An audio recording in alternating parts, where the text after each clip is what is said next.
Hi, this is George, and you're watching the Return of the King channel. This is a preview of a more detailed video to be released by the end of March at the latest. Prior to releasing my last video, I looked in the heavens in stellarium through the fall of 2025, looking to see if I could find anything of significance. I did. I just didn't realize what I was looking at until about 2 weeks after I released the video. What I saw in the heavens confirms what Tom Horn was looking at in these 3 books. Starting in 2019, he publishes the Wormwood prophecy. Then in 2020, The Messenger. And finally, in 2021, Zeitgeist 2025.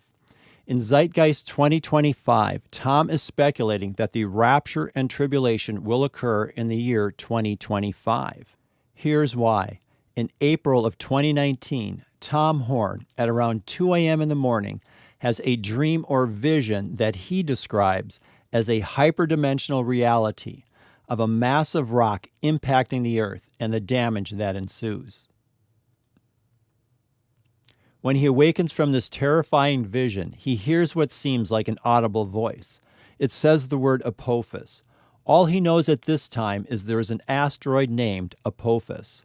This vision and the ensuing research led him to write the book, The Wormwood Prophecy.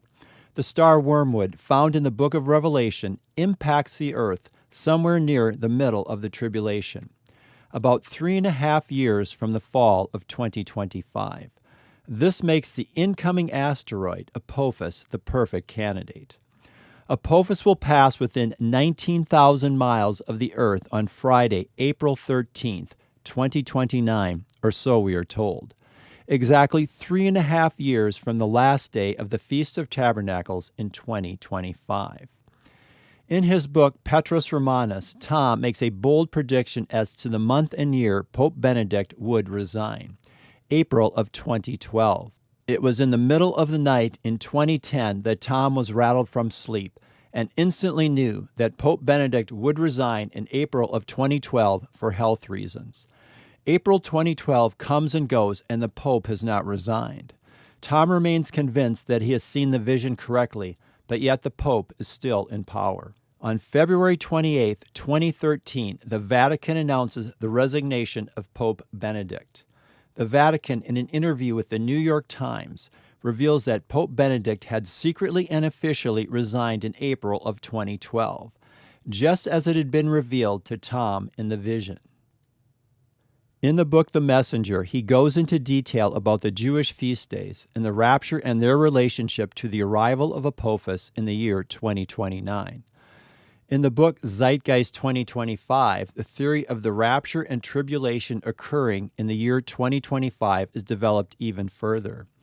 In the Dead Sea Scrolls, a prophecy by the Essenes, a Jewish sect, predicts the year of Christ's death, that it would occur in the 7th year after the Jubilee year.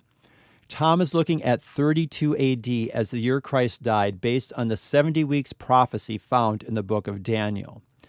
There are many other compelling reasons to believe Christ died in 32 AD, based on what you see in the heavens.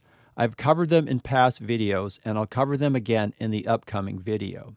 Subtracting 7 years from Christ's death in 32 AD brings us to 25 AD. If 25 AD was a Jubilee year, then 2025 is also a Jubilee year. There are at least 2 passages in the book of Isaiah that support the idea that the tribulation will begin in the year of Jubilee. When Jesus begins his ministry, he reads this passage from Isaiah, but stops short of the Day of Vengeance segment, because that is yet future. The Jubilee is associated with the Day of Vengeance. The Spirit of the Sovereign Lord is on me, because the Lord has anointed me to proclaim good news to the poor. He has sent me to bind up the brokenhearted, to proclaim freedom for the captives and release from darkness for the prisoners, to proclaim the year of the Lord's favor and the day of vengeance of our God. In Isaiah 63, we read this: Who is this coming from Edom, from Basra, with his garments stained crimson? Who is this robed in splendor, striding forward in the greatness of his strength? It is I, proclaiming victory, mighty to save. Why are your garments red, like those of one treading the winepress? I have trodden the winepress alone. From the nations no one was with me. I trampled them in my anger and trod them down in my wrath. Their blood splattered my garments, and I stained all my clothing.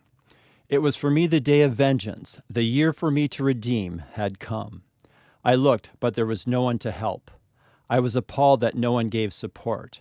So my own arm achieved salvation for me, and my own wrath sustained me. I trampled the nations in my anger. In my wrath I made them drunk and poured their blood on the ground. On the Jewish calendar used at the time of Christ, the Jubilee year begins at sunset on March 30th of this year. On the modern Jewish calendar, it begins one day earlier on the 29th.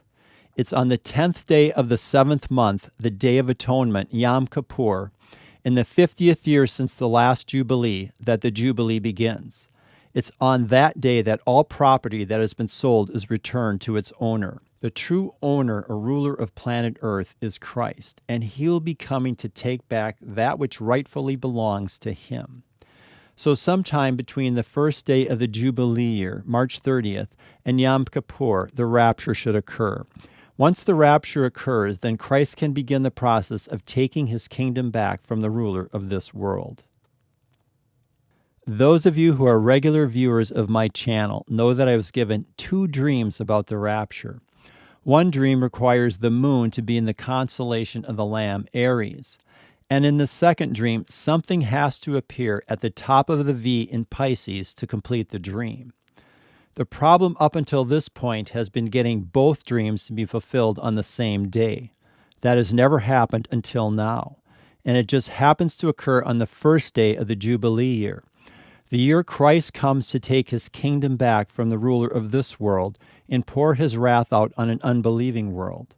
But before he pours out his wrath, he takes his bride home. Prior to releasing my last video, I looked at the heavens in stellarium through the fall of 2025, looking to see if I could find anything of significance. I did. I just didn't realize what I was looking at until about 2 weeks after I released the video. When you look at just the heavens in stellarium, this is what you see. Mars is in the constellation of Gemini. Jupiter is between the horns of Taurus. The moon, which is a thin crescent, is in the constellation of the Lamb, fulfilling one of the dreams, the dream of our wedding in heaven. Saturn is here above the tail of the dragon. Mercury is here, and at the top of the V is the bright morning star, who we are told in the book of Revelation is Jesus. Things get a little bit clearer when you add images of the planets. Dream number 2 is completed when something appears here at the top of the V, and that something is the bright morning star Venus. I don't see it because in my mind I'm looking for the finish line here at this point. The reason I'm looking at this point and not up here is because the sun, moon, and planets stay very close to this line, the ecliptic. They rarely venture very far from this line. For some reason, over the weeks, I keep coming back and looking at this day because I have this feeling I'm missing something. I'm thinking to myself, if it just had the completion of the second dream, everything I've been shown over the years would now make sense. Then all of a sudden, I see it. This is how the map I was shown in the dream should be applied to the constellation of Pisces. The V starts and ends at the fish's heads. The fulfillment of the dream is so precise that on the day prior, Venus will be slightly to the left of the top of the V, and on the day after, slightly to the right. I checked to see how often Venus appears at this precise location. When the moon is in Aries, starting in 1977 and through the year 2113. This is the only year that Venus appears at the top of the V on the right, as you see here, with the moon also having to be in Aries.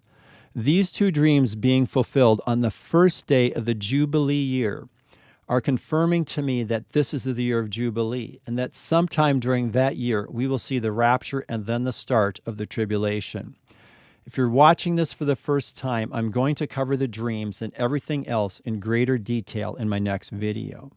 Saturn, representing Satan's kingdom, will spend the next 3.5 years in the constellation of the dragon in the sea, Cetus, before moving into the constellation of Christ the Judge, Taurus.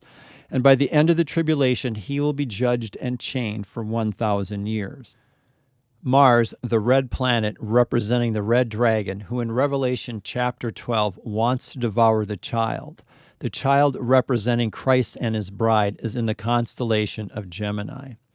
Gemini represents our heavenly wedding, which begins with the rapture, Christ descending to earth and the bride rising up to meet him in the air. Total eclipses, solar and lunar, can be placed into three groups. The first group beginning with the blood moon tetrad, followed in the middle by the Revelation 12 sign, and completed by this solar eclipse in Gemini. This group of eclipses all occur in constellations having to do with the story of the rapture. On the day both dreams complete, the day the year of Jubilee begins, the planet Mars is in the constellation of Gemini. This symbolizes the red dragon's attempt to prevent the rapture from occurring. But he fails in that attempt, and the child, Christ and his bride, is snatched away, raptured to God and his throne. This next series of eclipses occurs in constellations having to do with the tribulation. And in this last group, the eclipses again occur in constellations having to do with the rapture. The Lamb of God, born of a virgin, sheds his blood, symbolized by the blood moons, and pays the price to redeem those who believe in him, that they may have eternal life, the Christian whose symbol is the fish. I've always wondered if the sequence of the sun turning to darkness and the moon to blood before the great and awesome day of the Lord comes needs to be in that order prior to the rapture and or tribulation. In this case, we see a matching order just prior to the start of the Jubilee year. The Revelation 12 sign, which began the countdown to the rapture, occurred on September 23, 2017. The planet Jupiter, representing Christ and his bride, spends 9 months in the womb of Virgo, symbolizing the pregnancy, and has exited the body of Virgo and is positioned here. On the Feast of Trumpets 2025, the heavens look like this. Venus, the bright morning star, is in the constellation of the Lion of the tribe of Judah. It is the Lion of the tribe of Judah who is found worthy to open the scroll and its 7 seals, which begins the tribulation. Mars, the symbol of the red dragon, is right here. Revelation 12:4 says this, "And the dragon stood before the woman who was about to give birth, so that when she bore her child, he might devour it." When the Revelation 12 sign completed, Jupiter, representing the child, was here. And here's the dragon looking to devour the child. But guess what? We're not here. We have escaped via the rapture. On the Feast of Trumpets, Jupiter is in the constellation of our heavenly wedding. We have been snatched away to God and his throne, and we are with our bridegroom, Christ. Jewish kings are coronated on the Feast of Trumpets, and they always have their bride with them. The last eclipse in the eclipses of the rapture and wedding occurs in the constellation of Gemini, the wedding.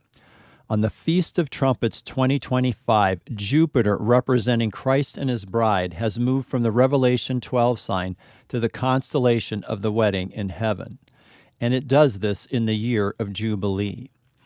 Everything I've been shown is telling us that this is the year of Jubilee, and the next event in the prophetic calendar is the rapture, followed by the tribulation.